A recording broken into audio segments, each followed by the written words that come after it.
దయచేసి అందరూ కూడా గమనించండి. ఈ విధంగా పాటలు పాడుకుంటూ మరి మీ మధ్యలోనికి రావడానికి గల ముఖ్య ఉద్దేశం ఏంటంటే, మాకు తెలిసినటువంటి సత్యాన్ని లేక సత్య వార్తను మీతో కూడా పంచుకోవాలని, మీకు కూడా చెప్పాలని ఆశతో మీ మధ్యలోనికి రావడం జరిగిందండి. మనిషి నడవటానికి, మనిషి పని చేయడానికి గల ఒక ముఖ్య కారణం ఏంటంటే, మనిషిలో ఒక విలువైన ఆత్మ అనేది ఒకటి ఉంది. ఆత్మ మనలో ఉంటేనే మనం కదులుతాం, మెదులుతాం, చలిస్తాం, మన పని మనం చేసుకుంటాం. ఆత్మ లేకపోతే మనిషి దేహం కదలదు. అసలు శరీరానికి విలువ లేదు. ఆత్మ ఉన్నంత వరకే శరీరానికి విలువ. కనుక ఈ ఆత్మను దేవుడే మనలో పెట్టాడు, ప్రియమైన దేవుని పిల్లలారా. కనుక ఈ ఆత్మ గురించి మనం 2 నిమిషాలు మనసు పెట్టి విందాం.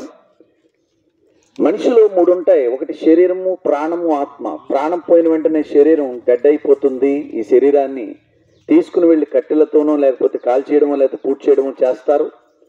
ఆత్మ చనిపోయిన తర్వాత వెంటనే ఆత్మ ఎక్కడికి వెళుతుంది? మనిషి దేహాన్ని విడిచిన ఆత్మ ఎక్కడికి వెళుతుంది అనేటువంటి విషయాన్ని మీతో పంచుకోవాలని ఇష్టపడుతూ ఉన్నాం.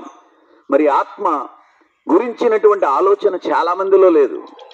ఏదో పుట్టాము, పెరిగాము, బ్రతుకుతున్నాడు మనిషి, పని చేసుకుంటున్నాడు, లేక ఉద్యోగం చేసుకుంటున్నాడు, లేకపోతే వ్యవసాయం చేసుకుంటున్నాడు. కొంతకాలం అయిన తర్వాత మనిషి చనిపోతున్నాడు. చనిపోయిన తర్వాత ఆత్మ చనిపోయిన వెంటనే ఎక్కడికి వెళుతుంది అనే సంగతి మాత్రం మనిషి మర్చిపోయాడు, ప్రియమైన దేవుని పిల్లలారా. కనుక ఈ ఆత్మ నశించి నరకానికి వెళ్లకుండా మరి ఉండాలని మీరు ఇష్టపడితే కనుక ఈ మాటలు మీరు వినాలి. ఎందుకంటే ఆత్మల రక్షకుడైనటువంటి యేసుక్రీస్తు వారు 2024 సంవత్సరాల క్రితం ఈ లోకానికి శరీరధారిగా ఆయన భూమి మీదకి రావడం జరిగింది. మరి ఆయనే ఆత్మలను రక్షించే దేవుడు అని బైబిల్ గ్రంథం తెలియజేస్తూ ఉంది.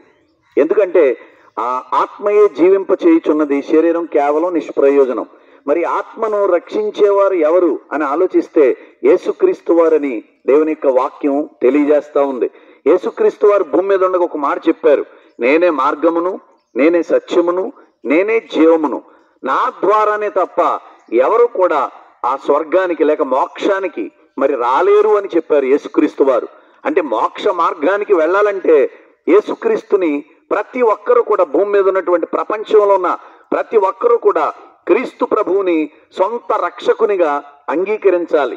మరి అలాగ అంగీకరించినట్లయితే ప్రతి ఒక్కరి యొక్క ఆత్మలు రక్షింపబడి నిత్య జీవానికి అనగా మోక్షానికి చేరతాయని ప్రేమతో మీకు తెలియజేస్తూ ఉన్నాం, ప్రియమైన దేవుని పిల్లలారా. కనుక ఈ ఆత్మ చనిపోతే ఇంకా అయిపోయింది జీవితం అని అనుకోకుండా, మరి చనిపోయిన తర్వాతే మనిషి అసలైన జీవితం ప్రారంభించబడుతుంది. ఆత్మ మరొక లోకానికి ప్రవేశం. ఆ మరొక లోకం ఏమిటి అంటే మోక్షం.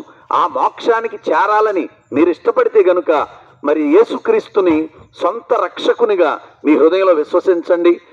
ఇది బలవంతం కాదు, లేకపోతే మత మార్పిడి కూడా కాదు. యేసు అంటే మార్గం. యేసు మార్గంలోనికి రండి అని ప్రేమతో మీకు తెలియజేస్తూ ఉన్నాం. ఒకవేళ మేము రాము, మరి మాకు ఇష్టం లేదంటే అది మీ ఇష్టం.